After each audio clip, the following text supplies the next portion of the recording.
সারি সারি সাজানো চুলায় চলছে লাখ লাখ মানুষের রান্না। বিশাল জায়গা জুড়ে ৩,০০০ চুলা জ্বলছে একযোগে। দিন রাত ২৪ ঘন্টা দেশের বিভিন্ন স্থান থেকে আসা ভক্তবৃন্দের জন্য প্রস্তুত হচ্ছে খাবার।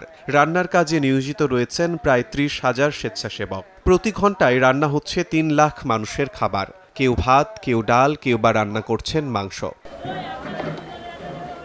রান্নার আয়োজন শুরু হয়েছে শুক্রবার দুপুর থেকে। একটানা চলবে মঙ্গলবার পর্যন্ত। প্রতি ঘন্টায় ৩ লাখ নারী পুরুষ ভক্তের খাবারের ব্যবস্থা করা হচ্ছে। খাবারের মধ্যে রয়েছে ভাত, আলু দিয়ে মাংস ও ডালের লাবড়া, গরু, খাসি, মুরগি। মুসলমান সম্প্রদায়ের ভক্তরা ছাড়াও অন্য ধর্মের ভক্তদের জন্য রয়েছে আলাদা রান্নার আয়োজন। বিশ্ব জাকের মদিনা আসি, আমি একটা ক্যান্সার রোগী। আল্লাহ পাক আমারে পীরের উসিলায় মুক্তি করছে, আমি ভালো হয়েছি।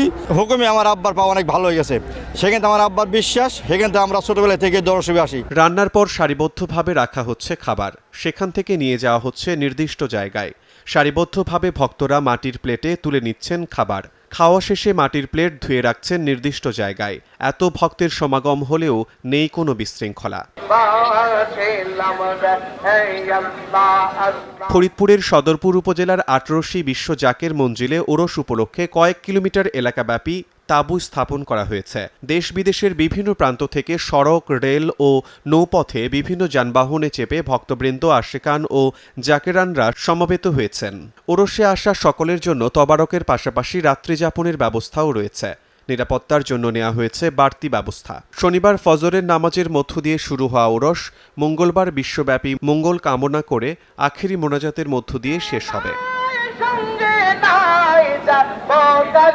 সময় সংবাদ, ফরিদপুর।